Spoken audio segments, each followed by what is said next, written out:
Seyfəddin Dağlı, Kəcil qapısı, 2-ci fəsil. Küşvər gözlərini açarkən özünü üçbucaq şəkilli yad bir həyətdə gördü. Həyətin bir divarı uca hasardan ibarət idi və onun dibində küçə qapısına dar dalan gedirdi. Hasarın sağ və sol tərəflərində mərtəbə yarım eyvanlar ucalır və onlar sivri üçbucağın yan tərəfləri kimi uzanaraq çılpaq hasar qarşısındakı küncdə birləşirdilər. Eyvanlar boyu kiçik pəncərələr düzülmüşdü.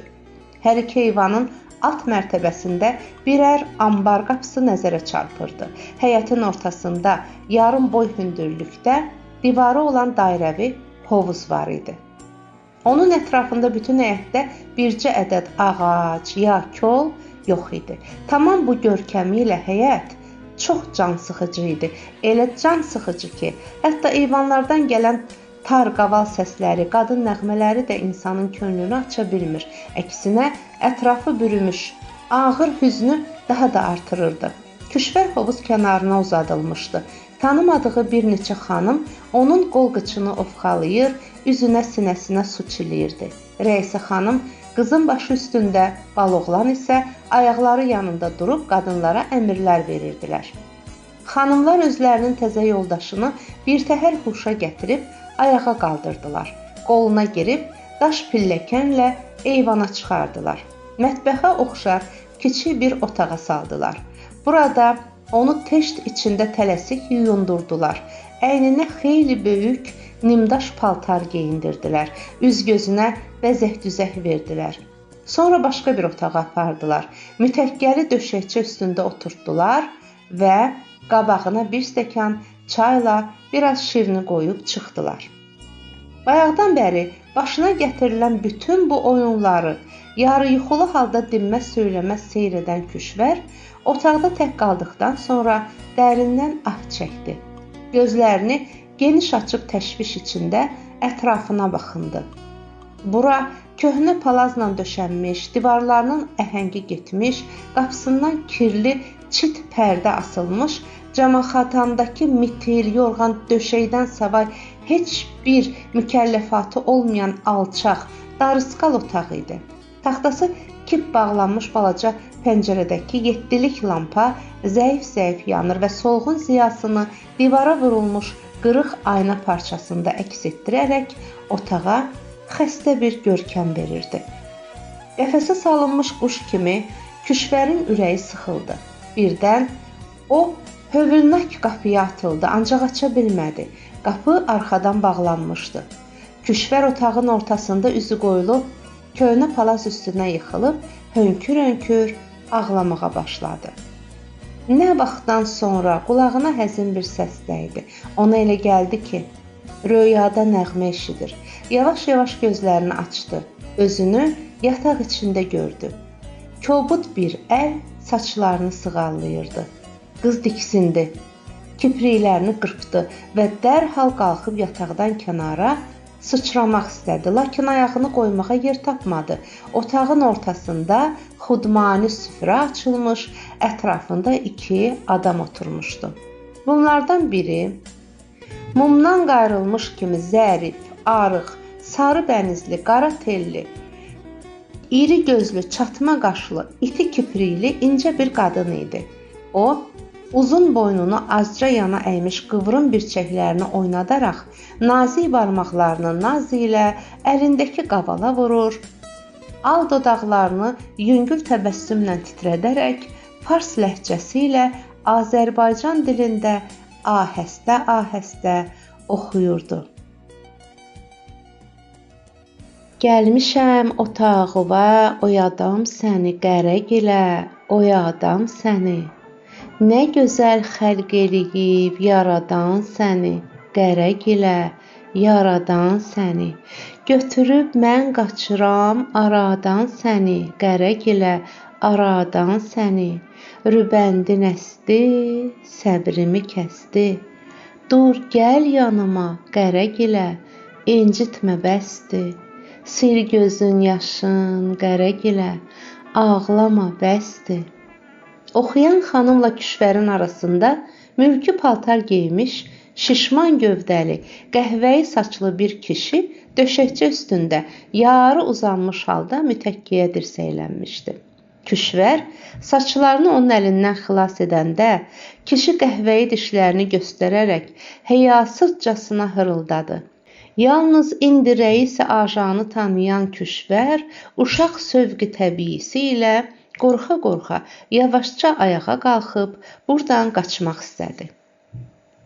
Ancaq kürən ajan dübarə onun saçlarını sığallar kimi boynundan tutub aşağı oturtdu və yerindən tərpənməyə qoymadı.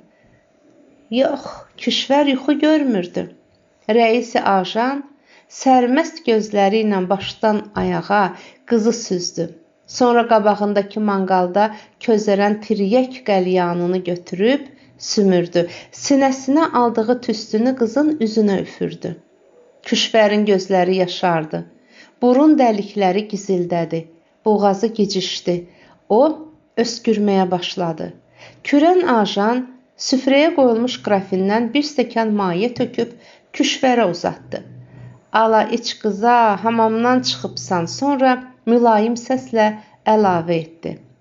Qorxma, bura dünən sənə dediyim həmin xalanın evidir. Bir-iki gün qonaq qalarsan, mən də hacını dədənlə barışdıraram. Sonra yenə evinizə gedərsən. Küşvər stəkanı kənara itələyib ağlar səslə yavaşdan soruşdu. Dədəm indi hardadır? Rəisi ajan dərhal cavab verdi. Harda olacaq? Öz evində. Hə, Əjdər, deyə qızın qəhərlənmiş boğazından boğuq bir səs çıxdı. O da hələ nahiyədədir. Bu gecə Hacı ağadan zəmanət alacağam ki, daha onunla işi olmasın. Səhər Əjdəri də buraxacağam. Özüm onu buraya sənin yanıva gətirəcəyəm. Küşvər dərindən köks ötürdü. Doğrudan, rəis ajan hırıldadı. Bə nədir? Bə sən niyə qarayaxa olubsan ajan? Küşvərin qeyri-şuuru verdiyi bu sadəlöv uşaq sualına cavab tapa bilməyən rəis ajan, mən də elə belə deyə kəkələdi.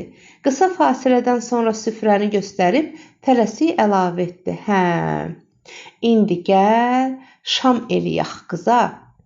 Küşvər süfrədə balaca nimçələri çəkilmiş plovu, şirini məzəni, qırmızı maye dolu qrafini sanki yalnız indi gördü. Acılığı küt bıçaq kimi mədəsini doğradı. Qızın gözləri qaraldı, ağzı sulandı. Küşvər dili ilə dodaqlarını yalayıb udqundu, ancaq süfrəyə əl uzatmadı. Kürən ajan nimçənin birini onun, digərini isə özünün qabağına çəkdi. Amiranə səslə, "Di soyutma, ye," dedi və pencəyini çıxarıb döşəməyə ataraq xörəyə girişdi. Oxuyan qadın da bir stəkan şərab içdi, ağzına çərəz ataraq Küşvərə göz vurdu. "Ye qıza, ac qarına yata bilməzsən." Küşvər körpə beyninin təlqinindən daha artıq ac mədəsinin təhriki ilə istər-istəməz süfrəyə əl apardı. Lakin dünəndən bəri bir şey yemədiyinə baxmayaraq, ağzına qoyduğu ilk tikə boğazından getmədi. Yumrulanıb xirtdəyində qaldı. Qızın gözləri hədəqəsindən çıxdı. Boğulur kimi udqunmağa başladı. Bunu görən kürən ajan bayaq qırmızı maye ilə doldurduğu stəkanı onun dodaqlarına yapışdırdı. "Ala iç qıza, boğazını arıtla." Küşvər səsi kəsilə-kəsilə cavab verdi. "Mən ondan istəmirəm." "Bə nədən istəyirsən?" "O ağ sudan." Kürən ajan şaqqanaq çəkdi. "O ağ su hələ sənə tezdir qıza, bu qırmızı yaxşıdır." "O nədir axı?" "Şərbətdir, İskəncəbidir." "Ürəyi yanan malıdır," deyə oxuyan qadın yenə göz vurdu.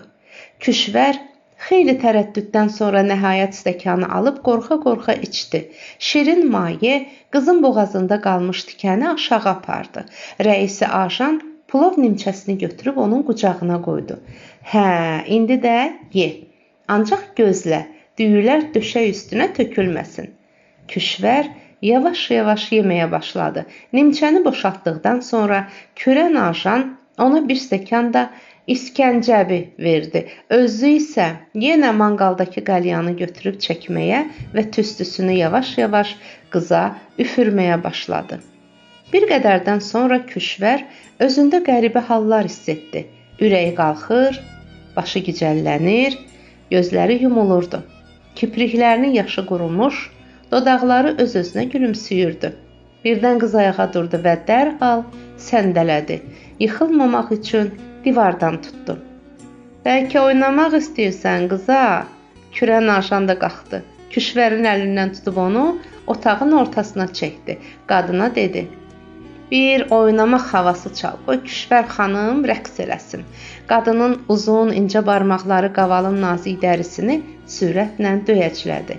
Hə, di oyna bala, deyə rəis Aşan qəlyanı sümürdü və yenə tiryək tüstüsünü qızın üzünə buraxdı.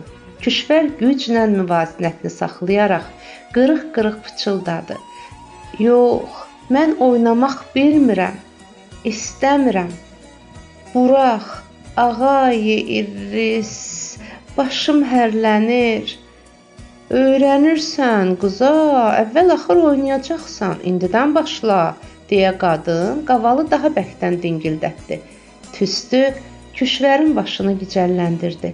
Qadının barmaqları qızın gözləri önündə rəqs etdikcə qavaldan qopan sürətli sədalar sanki onu qoynuna alıb özləri ilə bərabər havaya qaldırdı. Otağın divarlarına, tavanına, döşəməsinə çırpmağa başladı. Hə, kimi gözləyirsən? De oynasana qıza. Kürən Aşan tiryəkdən daha bir qullab soğurub tüstüsünü Küşvərin üzünə üfürdü. Yox, burax. Ay nənə, deyə Küşvər yazıq-yazıq inildədi. Qasırğaya düşmüş qayıq kimi çalxalandı. Müvazinətini saxlamaq üçün qollarını yana açdı və səndələyərək bihuş halda Kürən Aşanın qucağına düşdü. Dərhal qaval susdu. Musiqi qırıldı, çıraq söndü.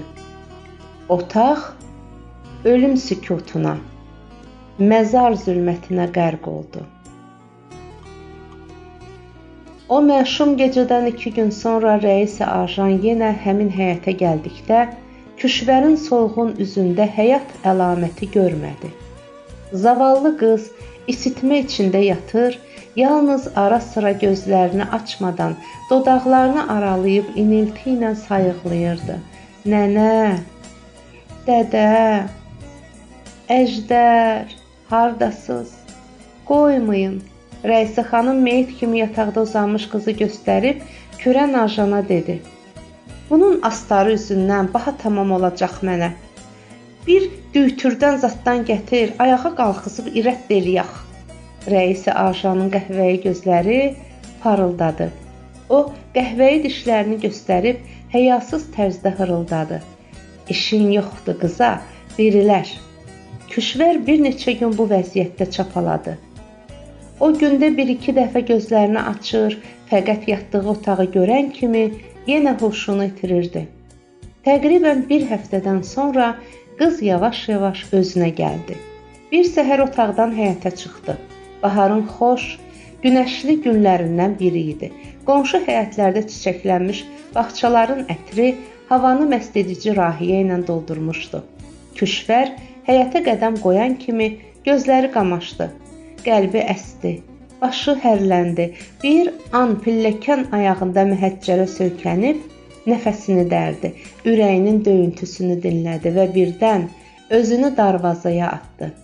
Qəfəsdən xilas olmuş quş tək uçmaq, bu həyətdən qaçmaq, uzaqlara, çox uzaqlara qonmaq üçün çırpındı. Lakin çi fayda. Darvaza bağlı idi. Qız taqətdən düşmüş zəif əlləri ilə ağır kilidi qaldırdı. Ancaq qapıdan qabaq onun gözləri önündə 2 qalın dodaq açıldı. 12 iti diş ağardı.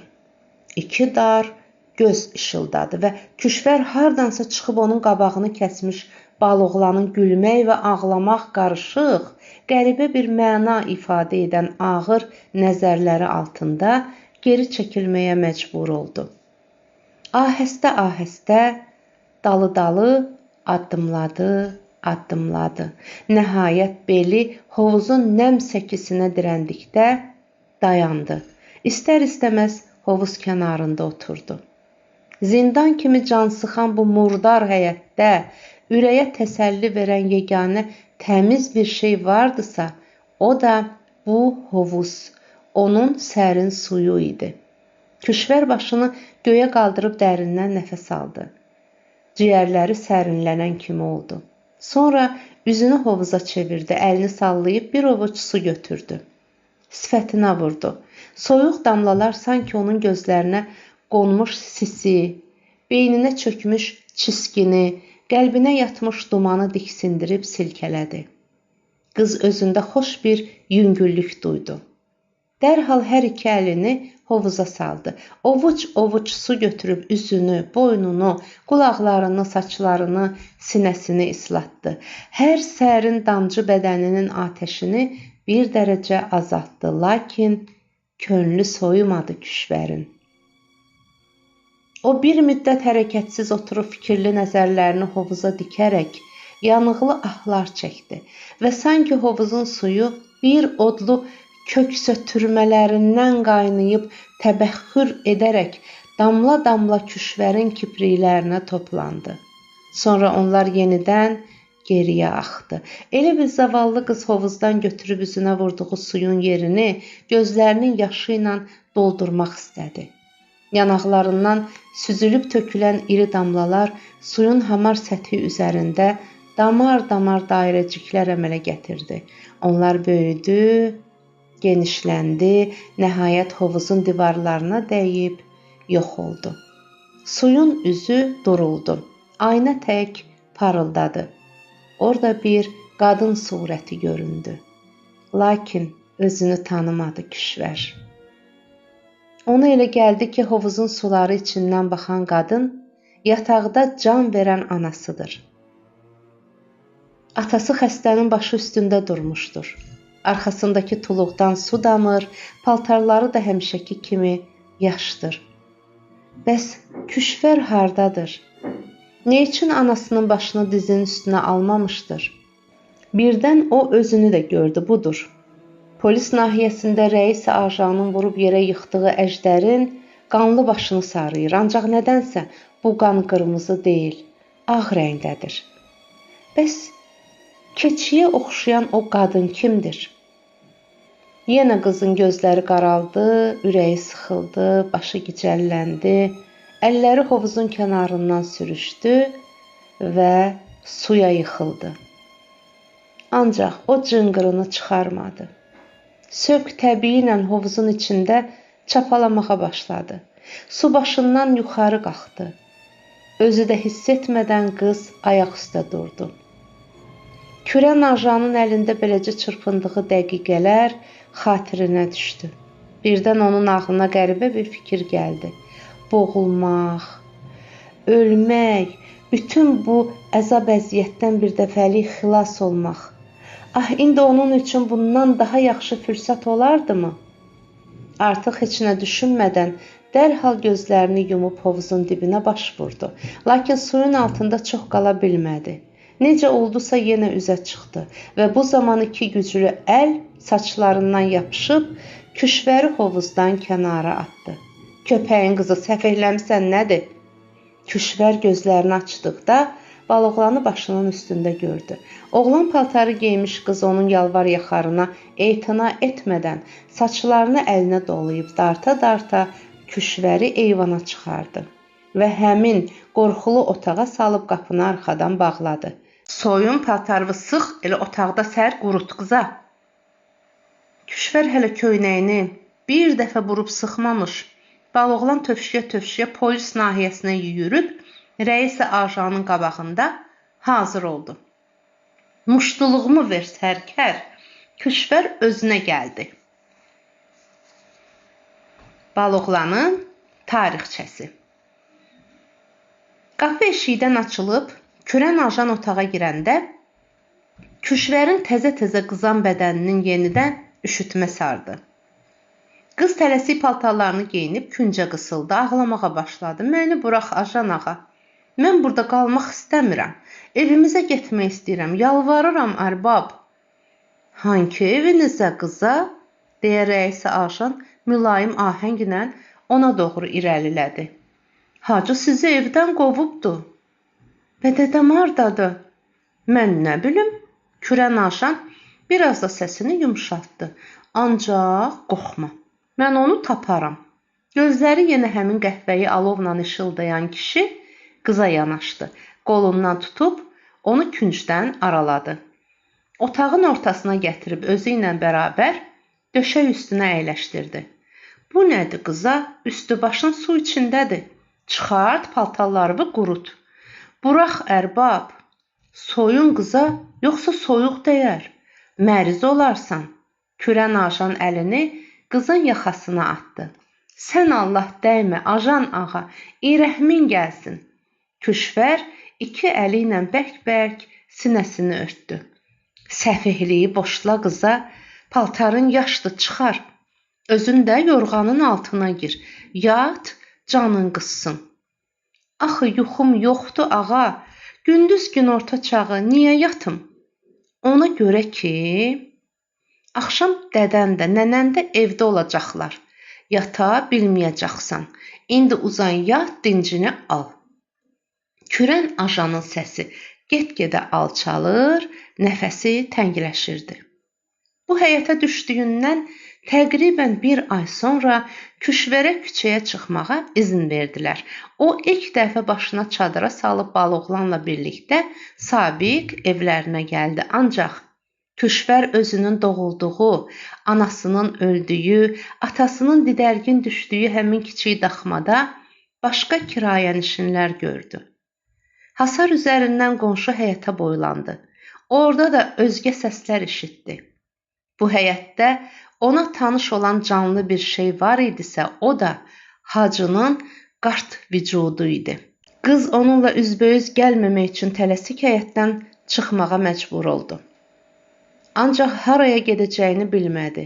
Küşvər atasını əbədi itirdiyi, əjdərdən daimi əli üzüldüyü, artıq kimsəyə pənah gətirə bilməyəcəyi, kimsəyə ümid bağlaya bilməyəcəyi fikri ağır-ağır daş kimi sinəsinə qondu, nəfəsini boğdu. Qılçaları əsdi, qolları boşaldı. Yer ayaqları altında titrədi. Göy gözləri önündə çalxalandı. Çadırası başından sürüşüb çiyinlərinə düşdü.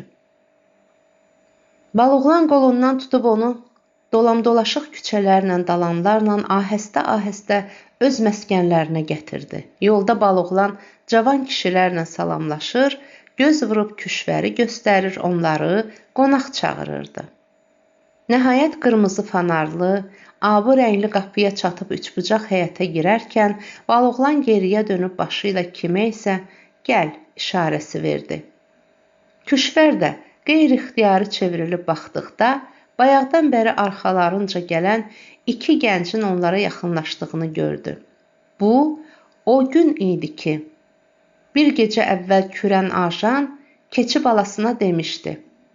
Hə, daha indən belə Küşvəri yerli dibli sənin ixtiyarıva verirəm. Rəisə xanım da qızın naləsinə, üsyan və müqavimətinə baxmayaraq onu özünə qul etdi. Ah, dünyada nə qədər kişi olarmış.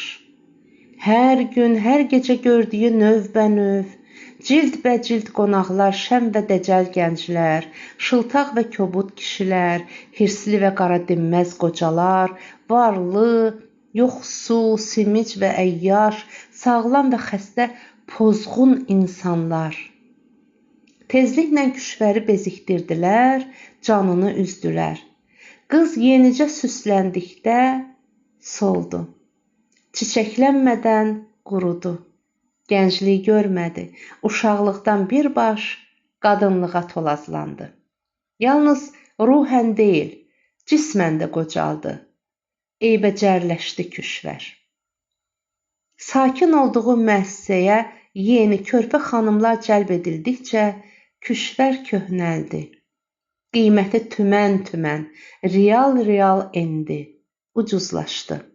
Tək otaqdan ümumi otağa köçürüldü. Tək süfrədən ümumi süfrəyə keçirildi. Bir qədər sonra Rəisə xanım onu özü-özünə müştəri tapmaq üçün döyə-döyə şəhərin küçələrinə saldı. İndi Küşvər bu mənfur evdən qaça bilərdi. Lakin haraya?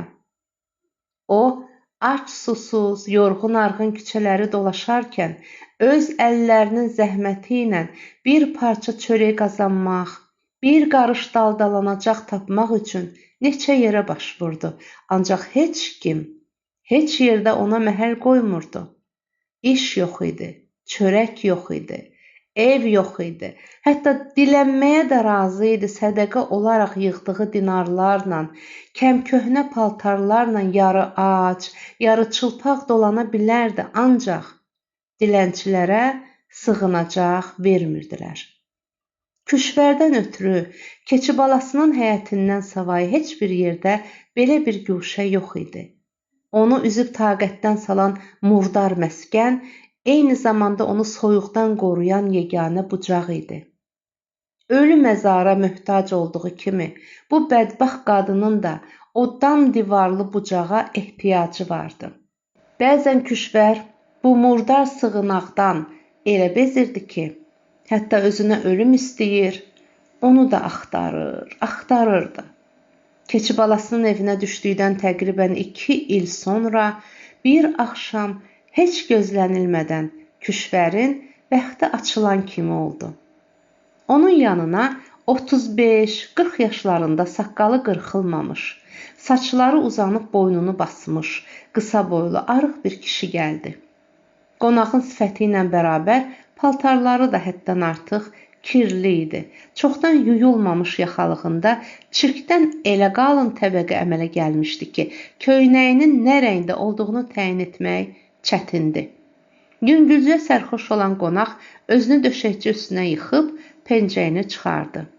Otağı üfunət bürüdü. Küşvər saçının ucunu burnuna tıxadı.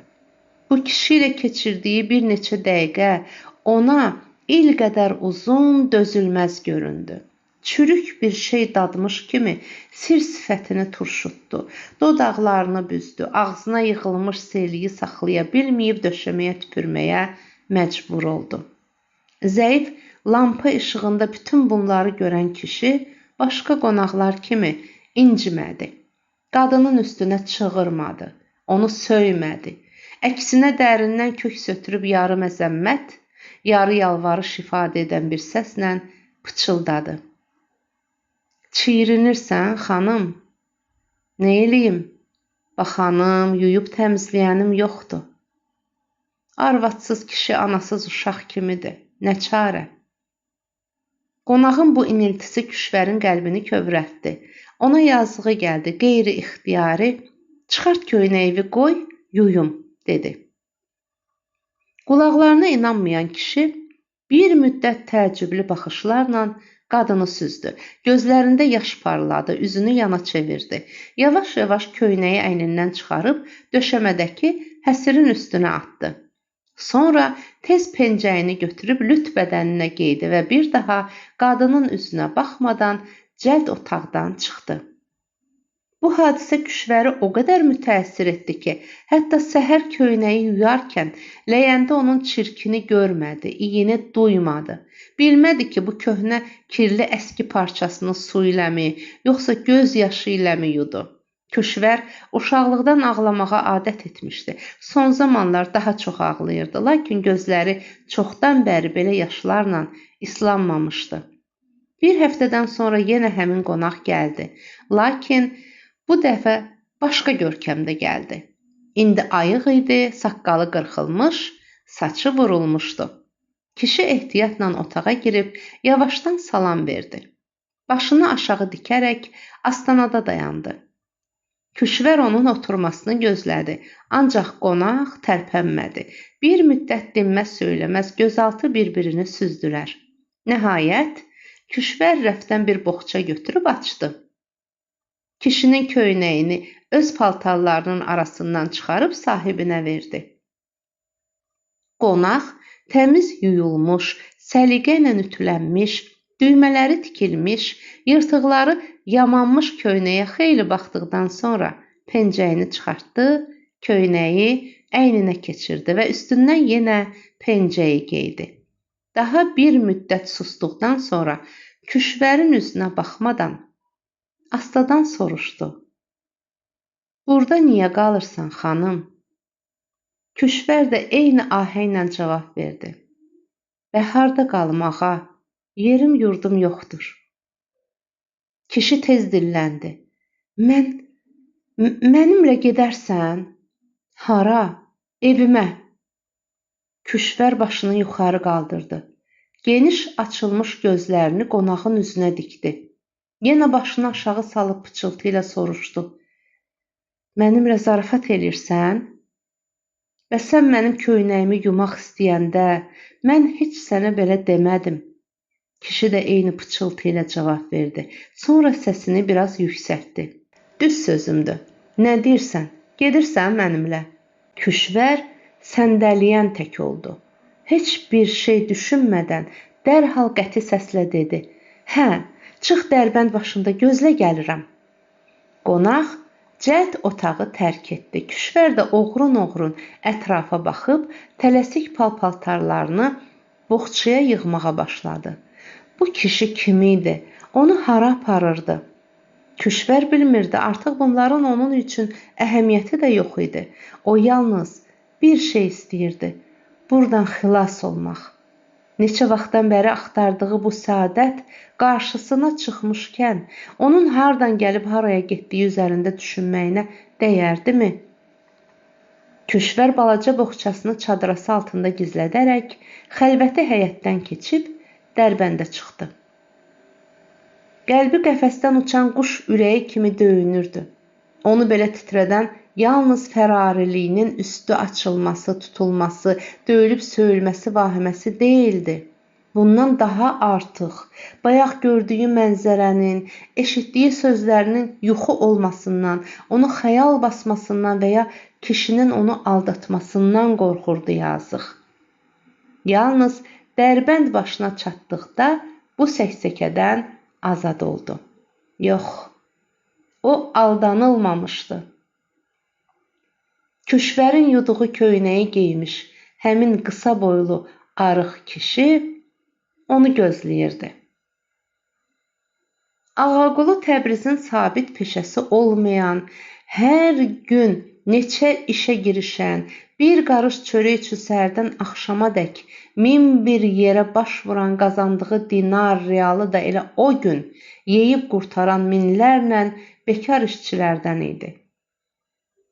Təxminən 20 il əvvəl atasından ona miras qalan arıq eşşəklə kənddən şəhərə yük gətirmiş və bir daha geri dönməmişdi.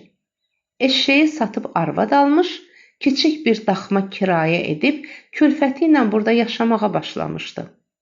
Təbrizə gəldiyi ilk zamanlar özünün dediyi kimi güzaranı pis keçmirdi. Səhər erkən qalxıb şəhərə çıxar, rast gəldiyi ilk əmək müştərisi ilə qiymət üstündə çənəboğaz vurmadan tez sövdələşib işə girişərdi. Bu iş isə çox müxtəlif olardı.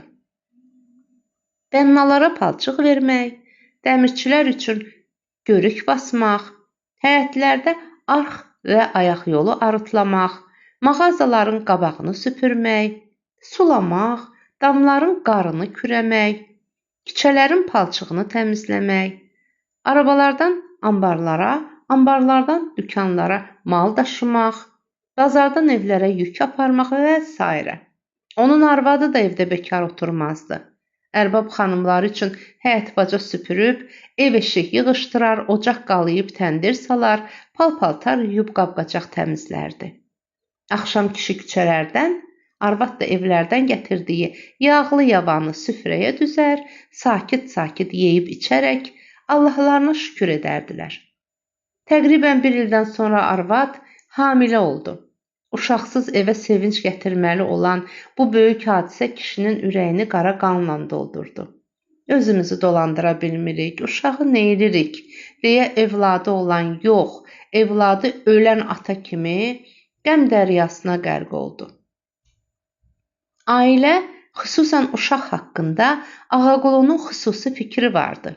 Bu fikrə görə ailə və uşaq yalnız dövlətlilər üçün yaradılıb. Kasıb-küsuba qadağan edilmiş bir növ zinət şeyləri idi. O neçə yoxsul ailənin tələf olduğunu, neçə uşağın öz atası qucağında acından öldüyünü, neçə atanın öz ac uşaqları qarşısında xəcalətdən özünü öldürdüyünü görmüşdü. Ağaqulunun fikrincə, arvad-uşaq kasıb üçün ağır yük idi. Elə bir yük ki, kişinin mənliyini əzir, onu qul və dilənçi edir. Qoy bu ağır payı Allah varlılara versin. Yoxsulların isə öz dərdləri özlərinə bəsdir. Evlənməklə artıq bir yol qələt etdiyini düşünən Ağaqulu, ikinci dəfə səhvə yol verib ata olmamaq üçün arvadını təpikləməyə başladı. Sal küçüyü köpəyin qızı. Arvadın ah-naləsi kişinin zərbələrini dəf edə bilmədi. Nəhayət, uşaq yarımçıq düşdü. Ancaq arvad da xəstələnib yarımcan halda yatağa yıxıldı və bir aydan sonra ömrünü ərinə bağışladı. Arvadını itirdikdən sonra Ağaqulu bütün dünyada tamam tək qaldı. Dərdinə dərman axtararkən araq şüşəsindən savay heç bir şey tapa bilmədi. Beləcə səfil bir həyata qurşandı. Binəva yaşa dolduqca taqətdən düşürdü. Keçirdiyi yeksənək həyat, ağır güzəran canını üzür, onu həyatdan bezikdirirdi. Hətta aludə olduğu araq da artıq əvvəlki nəşəni vermir, qəlbinin hüznünü dağıtmırdı. Əksinə bir növ daha da kədərini artırırdı. Yaşı 40-a çatanda qocaldığını hiss etdi. Qəlbində nə vaxt isə çox uzaqlarda itirdiyi əziz, lakin indi dərk etmədiyi məchul bir varlığı axtarıb tapmağa daruni ehtiyac duydu. Bədbəxt bir kişinin daxilində sızıldayan həmin qeyri-müəyyən hissi onun bu zaman rast gəldiyi zavallı bir qadın müəyyən etmiş oldu. Çıxılmaz döngədə hələ uğurlu olub-olmadığı bilinməyən, təsadüf nəticəsində taleyi Ağaqulunun taleyi ilə qovuşan bu qadın Küşvər idi. Ağaqulu qabaqda, Küşvər arxada, şimaldan cənuba, Kəcil qapısından Şəngilana sarı üz qoydular. İlk baharı qoynuna almış, sərin dodaqlarını tər çiçəklərin ilıq qönçələrinə basmış, ilk nəğmələrini oxuyan quşlarla ilk həcbi hala girmiş Təbriz nə qədər yaxşı idi. Yenicə yaşıllaşmış ağacların yarpaqlarında bir gözəllik, təzəcə durulan sellərin şırıltısında bir sərinlik vardı. Hələ baş xiyabanın işıqları, onları gözlərində, dodaqlarında əks etdirən adamlar, Küşvər öz doğma şəhərini, ağuşunda doğulduğu, qucağında böyüdüyü, bir dəfə də olsun hüdudu xaricinə çıxmadığı Təbrizi heç vaxt bu qədər böyük, bu qədər qəşəng, bu qədər işıqlı, bu qədər izdihamlı görməmişdi. O təkcə şüuru ilə deyil, qəlbi ilə də yeni bir aləmə qədəm qoyduğunu hiss edirdi və xaricən duyduğu bu səadət tədricən, təmkinlə daxilinə sirayət edirdi. Onlar Şeşgilana gəldilər. Dar dərbətdə, kiçik həyətdə alçaq otağa daxil oldular. Gir, bura mənim mənzilimdir. Ani bir fasilədən sonra Ağaqulu tez əlavə etdi. Həm də sənin. Küşvərin qəlbi sanki qanadlanıb pərvaz elədi.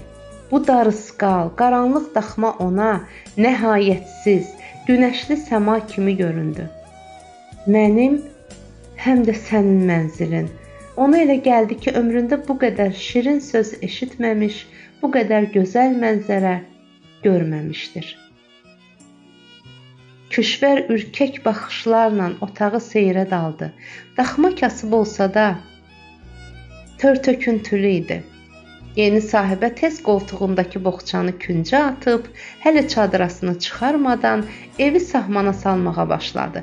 Səliqəsiz surətdə döşəməyə səpələnmiş həsir mitili qab-qacağı yığışdırmağa girişdi. Küşverin evdəki bu cövlanını sakit, məmnun baxışlarla seyr edən Ağaquluya da elə gəldi ki, ona həqiqətən yeni bir ömür bağışladılar. Anası öldükdən sonra, daha sonra isə atasını və əjdəri itirdikdən bəri Küşver ilk dəfə bu evdə səadət tapdığını zənn etdi. Bu səadət səhərdən axşamadək çalışmaqdan, otağı süpürüb təmizləməkdən, ərinin paltarlarını yuyub yırtıqlarını yamamaqdan, ocaq qalayıb qazan asmaqdan, axşam kişi evə qayıtdıqda onun qabağına süfrə salıb çörək qoymaqdan, ac, yorğun bir insanın onun bişirdiyi xörəyi necə iştahla yediyini, dəmlədiyi çayı necə ləzzətlə içdiyini seyr etməkdən, sonra da yatağına salıb xorultusuna qulaq asmaqdan ibarət idi. Bəli, Küşver xoşbəxt idi. O, bu xoşbəxtliyini bütün günü əlləşib çalışmasında görür. Gecə yatağa uzandıqda, vücudunda gizildiyən ağır, lakin xoş yorğunluqda, sakit, həyəcansız yuxusunda duyurdu. İndi o da başqa qadınlar kimi namusla həyat sürürdü. Artıq Küşver cındaxana xanımı deyil, ev xanımı idi.